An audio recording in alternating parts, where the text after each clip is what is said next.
Marketplace is supported by Pure Storage, delivering a single, consistent as-a-service platform for all data storage needs across on-premises, cloud, and hosted environments. More at purestorage.com. Did you know housing makes up roughly 16% of the U.S. economy? We're going to talk about it. From American Public Media, this is Marketplace.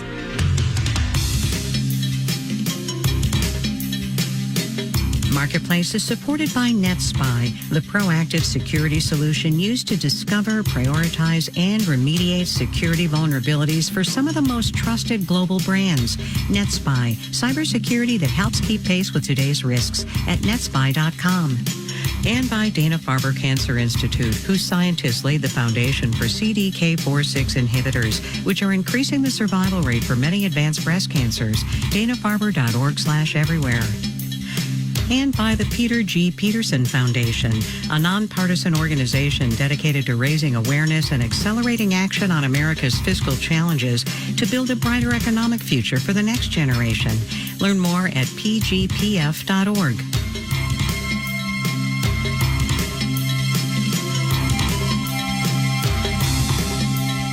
In Baltimore, I'm Amy Scott, in for Kai Rizdal. It's Monday, February 17th. Good to have you with us.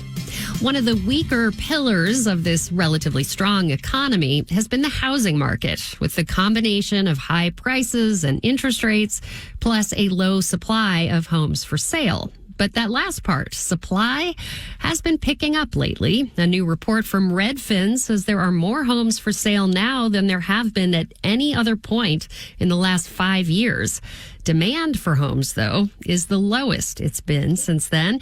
Marketplace's Samantha Fields looks into what's keeping would-be buyers on the sidelines. It has been a slow start to 2025 for the housing market. There's a lot of pent-up demand out there, but buyers were certainly moving very cautiously in January. Lisa Sturdivant at Bright MLS says there are a couple of reasons for that. The most obvious is that mortgage rates have just remained much higher than maybe some prospective home buyers were hoping. Many of them were expecting mortgage rates to come down after the Fed cut interest rates last year. Instead, they ticked up.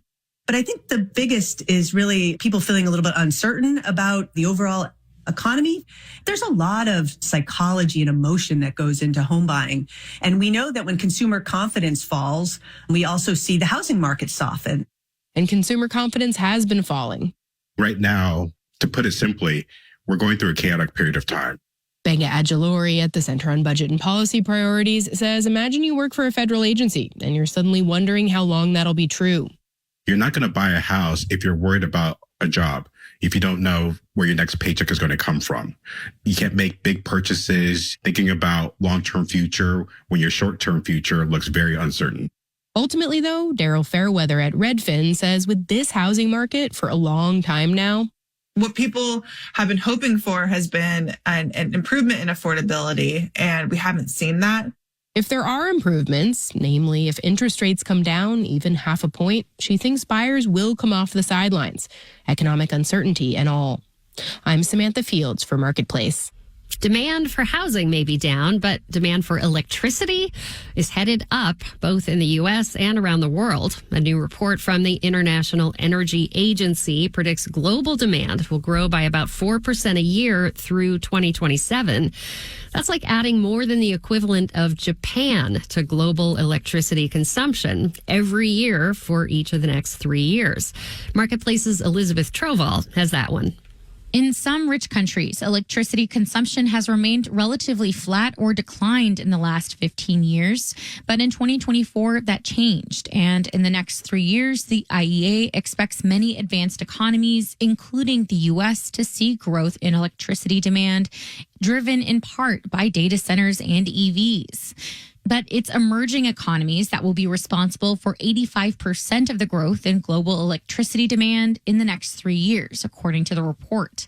Todd Moss is with the think tank Energy for Growth Hub. We're talking about orders of magnitude differences in developing countries. And so most of the energy investment and infrastructure is going to be in Asia, Africa, Middle East. China, Southeast Asia, and South Asia are some of the major drivers of demand growth, says Colombia's Gautam Jain. All these countries are obviously growing and the middle class is growing. And these are countries that are actually much more exposed to climate change. He says in countries around the equator, including India and Indonesia, days above 95 degrees Fahrenheit are more frequent. So there's a need for more air conditioning. To meet additional demand for electricity, countries are turning to renewables and nuclear energy, says the IEA's Aaron Cham. Basically stabilizing the global emissions growth. He found that CO2 emissions associated with electricity generation will roughly plateau in the next 3 years. I'm Elizabeth Troval for Marketplace. U.S. markets were closed for President's Day. We'll have details when we do the numbers.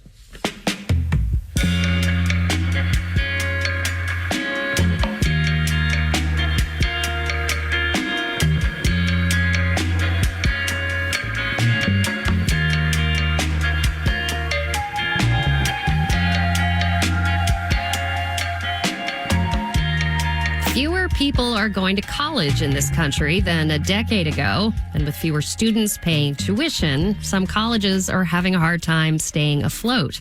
Karen Fisher is a senior writer at the Chronicle of Higher Education, where she wrote about what happens to a small town when its college closes. Karen, thanks for being here. Thanks for having me. I was kind of stunned by that number, an average of one college closed every week last year. What is causing this situation? It was kind of a perfect storm of things. It's the combo of the declining demographics and, there was COVID relief funding that was keeping a lot of colleges going through the pandemic, and that's all dried up and disappeared. And we just have a lot of colleges, so the competition for students is pretty great. And so, a lot of colleges have been kind of in precarious financial states for a while. And this is just a sort of a tipping point for a number of them, unfortunately. So you spent some time reporting in a town called Aurora, New York, where its small college, Wells College, closed. Can you talk about what happened to Wells and what it's meant for the community? Sure. Wells, like many of these other colleges, had been having some financial troubles for a long time. It's a liberal arts college, or was a liberal arts college, and it was a women's college, and it had gone co-ed in part to try to sustain itself. But then last spring in April, it just announced that it was closing, and it took everybody by surprise. The students started to register for classes. The faculty members, had signed their contracts. And it took the community by real surprise as well. I mean, the college had just as recently as a few months earlier assured them that their financial health was fine. And they just had never really contemplated, I think, the community members, what it would be like not to have this college in the center of their town. Yeah, and you talk about not only the economic impact, this is the town's largest employer, but also the effect on just basic services in the community. Sure. I mean, colleges and medical centers, they're anchor communities. I mean, they do have this great economic impact. They create jobs, they buy things in the communities. But they also, many of these towns have grown up around the college. And so they're very interconnected. In Wells's case, the college actually ran the water treatment facility. And so all of a sudden, the town just didn't even know how it was going to continue to go on, and have safe drinking water for its residents. Yeah. But there's also other ways. I mean, I think the people think of these places very much as, they're cultural magnets. They are points of pride. They can be community gathering places. And all of a sudden, that was lost to this town. Right. And the health center is hanging in the balance as well. Yeah. So Wells is a very small college. And so it, years ago, in fact, had sort of merged its college infirmary with the community health center in town. And so they used the college's old infirmary space, and it was sort of a win-win. It, gave the college on-site medical providers, but it also served as the only community health center for about 15 miles, which in upstate New York in the winter is not insignificant. And because the college housed the community health center, now with the college campus, it's a future uncertain. So is the future of the community health center. And you write that this is not just limited to this town of Aurora. It's happening in small towns around the country. What kinds of solutions do you see to this problem of towns losing their economic lifeblood, really, in some cases? I mean, I think there are questions about what can you do ahead of time? Are there ways that communities and colleges can work together more effectively in ways that maybe perhaps it could stave off some of these closures? Were there things that towns can do, for example, with zoning, that could help the colleges sell property or use it in more mixed ways? I think there's also the feeling, and it came out very clearly both in Aurora and Wells and some other communities that I talked with that also had pretty abrupt college closures. Communication would be really helpful. A lot of people said it's one thing for the college to shut down, but for it to shut down so abruptly and take us by surprise, that didn't enable us to do any kind of planning for what was next. But I don't think, unfortunately, there is any sort of magic bullet, some solution that's going to make colleges' finances whole and avert other Auroras and other Wells from going through the same thing. All right, Karen Fisher wrote the story When Gown Leaves Town for the Chronicle of Higher Education. Thanks for sharing your reporting. Thanks, Amy.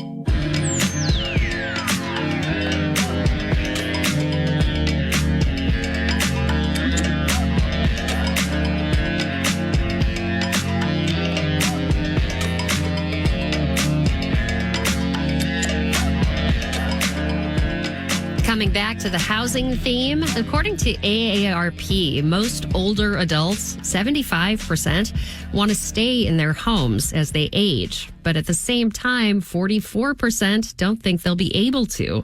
Between accessibility issues and affordability, aging in place can be hard, but not impossible, which brings us to the latest installment of our series, Adventures in Housing.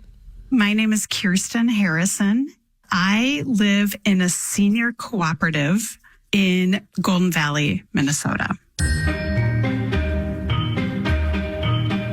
My mom, about 6 months after my dad died, we had a conversation. She was living in Omaha, Nebraska, and wanted to move back to the Twin Cities area. And so she came to a visit, and we took her to a couple condos, and she liked them, but didn't love that.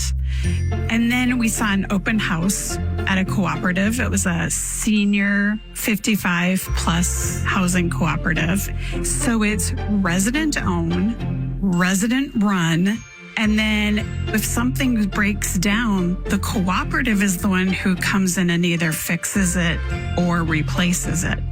Midway through the tour, my husband whispers to me, maybe we should be thinking of moving here, whether your mom wants to or not. So she moved in 1 week and then we closed the week after.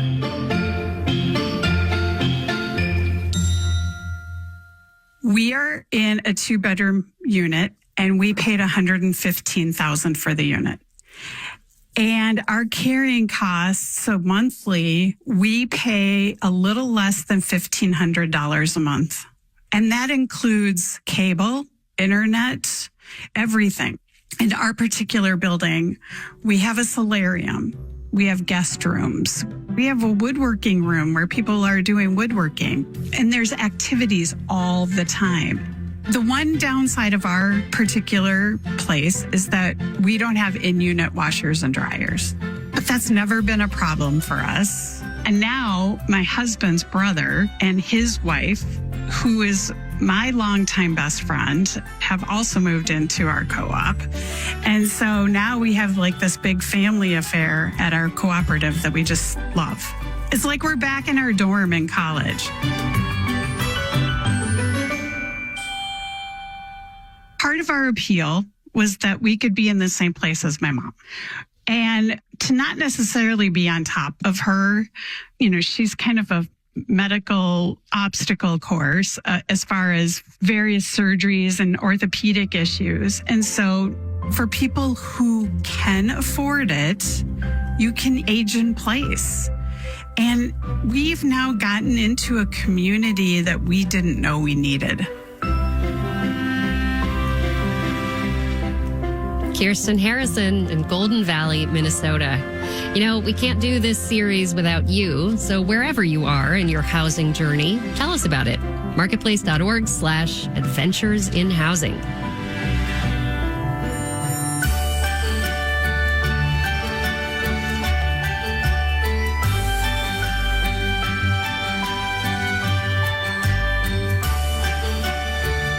Coming up. As soon as I posted that we're closing March 31st, it went crazy, and it's been like this every single day, all day. Kind of makes you want to stay open, though, right? But first, let's do the numbers. Markets were closed today in observance of what the New York Stock Exchange officially calls Washington's birthday. Samantha Fields was telling us about the rough start the housing markets had so far this year. This is a big week for data on that market. We'll get the Home Builder Confidence Index tomorrow and January's numbers of housing starts and new building permits on Wednesday. Consensus is those numbers will be down.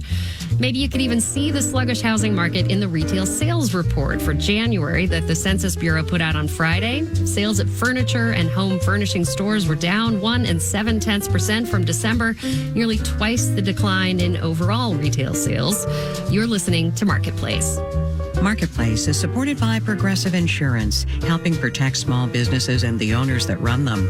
Whether a plumber, accounting business, or restaurant, Progressive can help with over 30 customizable coverages. Online quotes available in as little as 6 minutes at progressivecommercial.com. And by Amazon Business, aiming to help save time by offering smart business buying solutions, so there's more time to focus on growing the business and less time doing the admin. More at amazonbusiness.com. And by Bitwarden Password Manager. Setting up a new device can be a piece of cake with Bitwarden, designed to secure logins across all accounts and devices. Learn more at bitwarden.com.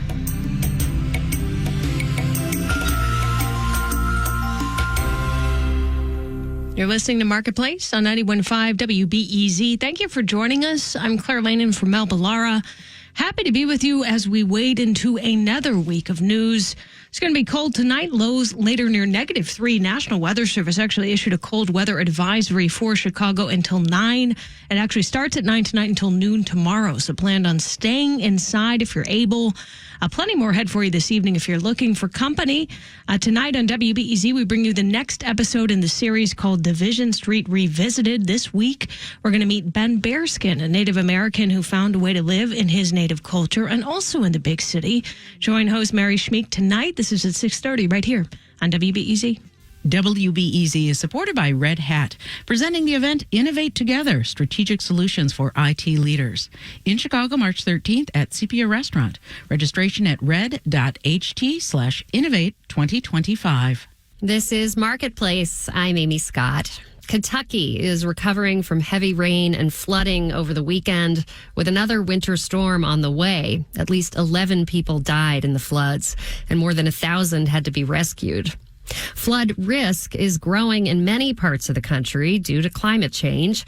And when communities rebuild after disaster, the Federal Emergency Management Agency has a rule aimed at preventing repeat property damage in the future.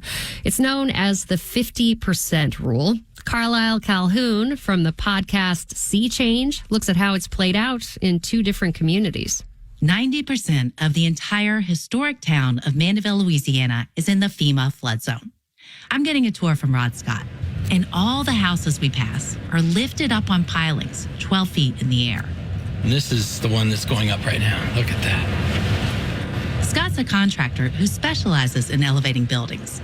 He's raised 1,500 all over the country. Better breeze, better view. You don't have to flood. Scott tells me Mandeville has flooded 17 times in the last 18 years during storms and hurricanes. And when houses are significantly damaged, homeowners have to elevate because of FEMA's 50% rule. The rule says if your house is damaged and repair costs are over half of your house's market value, you can't simply repair your house to how it was before.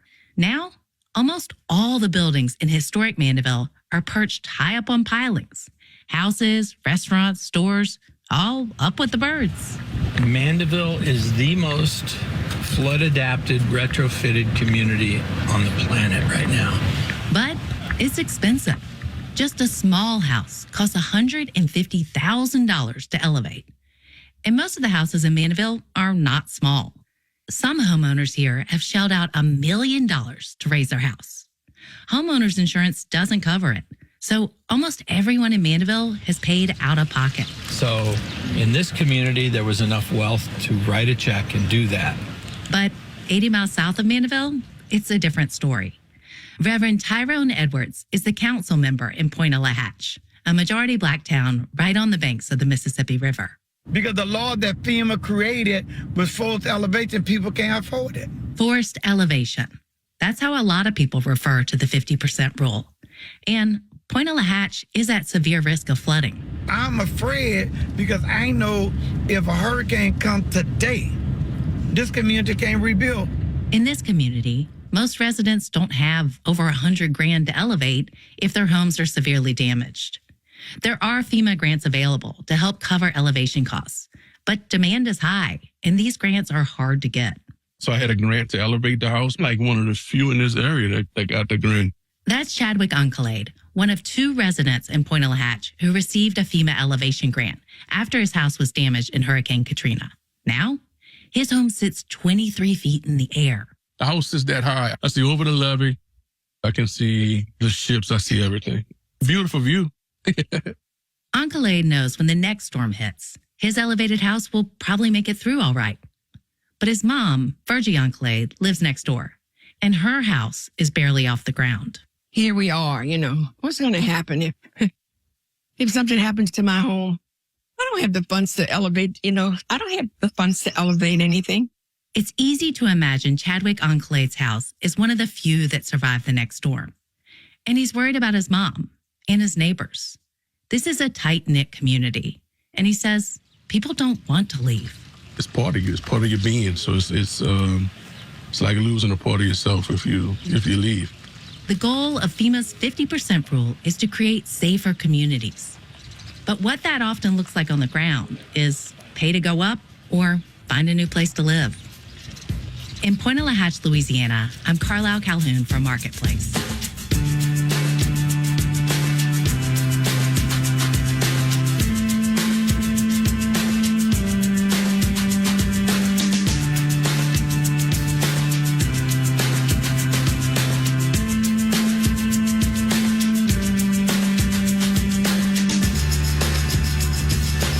Noticed we do a lot of stories on this show about retail because how stores are doing tells us a lot about what's happening in the economy. Or in the case of this next story, how the economy has changed.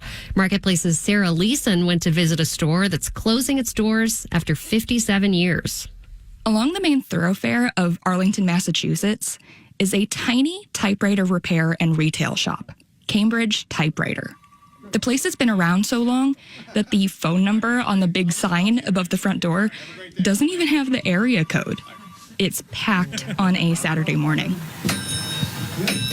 Amidst towers of typewriters, some refurbished and shiny, others clearly in need of some love, customers edge around each other to look at what's in stock. Among them is Maggie Caldwell. She drove down from Bath, Maine to see if she could snag a typewriter before the place closes. My mom had a typewriter, and it's very nostalgic for me to hear the click clack sound. And then now I have a little daughter, and I kind of want to bring that back. She's browsing the wares with Tom Furrier, the shop's owner of 45 years. You're probably going to like this. I just acquired this 20 minutes ago. Oh my God. This is way nicer than what I got over there. Okay. Can I play around with it a little? Yeah, I'm going to put this over there for you. Sure. He puts down a Royal portable typewriter for her to check out. Tom has no shortage of customers these days. As soon as I posted that we're closing March 31st, it went crazy, and it's been like this every single day, all day. I haven't got anything done at my bench, which is fine because I love, meeting people and talking, typewriters. But, I need to fix some of these machines before I go. Tom is turning 70 this year. He says he's ready to retire. Over the last year, he's tried to find a buyer for the shop, but it hasn't worked out. I just said, that's it. I'm not putting off retirement anymore. We're just going to have to close the shop, and people will have to, find other means. There are more than 50 typewriter shops still operating across the U.S., according to data from Old Bob's Old Typewriters, a website for typewriter enthusiasts. Yeah, they have those. Tom calls his store a break-even kind of business, pulling in $130,000 a year these days, give or take. But the early 2000s saw an explosion of interest in typewriters as vintage came back into style. And there might be another reason. I think Taylor's given a resurgence to it, perhaps. Megan Moralia, a 23-year-old studying for her MFA at Boston University, is of course referring to Taylor Swift. This is Megan's first time in the store, and she's here to see if she can get her family's typewriter fixed up. She's really one to take retro aesthetics and revisit them and consider how they can be applied to the contemporary. Tom estimates about a third of his customers these days are young adults like Megan. But not all first-timers fit that category. Charles Gilroy is here from Hingham, Massachusetts. He was diagnosed with Parkinson's back in 2008. My handwriting is so bad, some things come back to me where they can't read it in the post office. I've been trying to find a program for my computer that would be able to write out a check. I haven't been able to find one that you could just take like an envelope, stick it in, and just, line up the lines and write the check. So, a typewriter. Tom digs one out that seems like a perfect fit. It's an electric Corona Smith, and he tells Charles he'll sell it to him for just under $200 after he's gotten it fixed up. It's going to add to his repair backlog, which is about 4 months long now. The best part of my day is when I get to leave my workbench, come out here, and geek out over typewriters with someone that I just met. It's beautiful. He still has about a month to make those memories and fix all those typewriters. In Boston, I'm Sarah Leeson for Marketplace.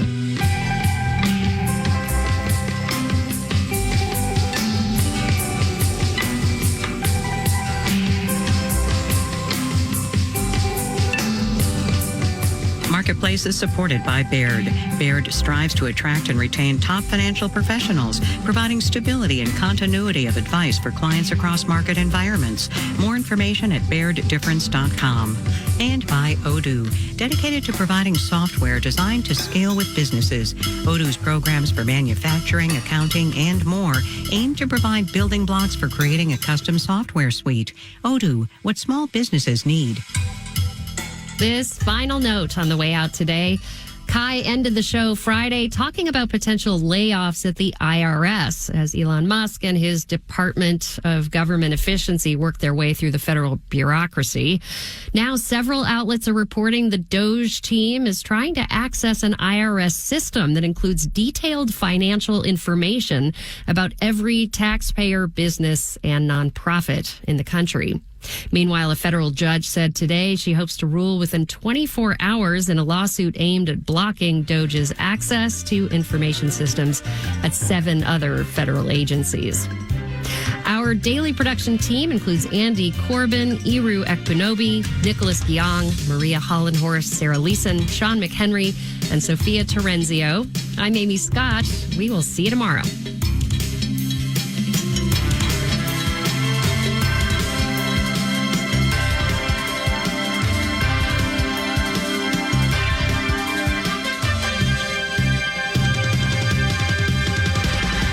This is APM.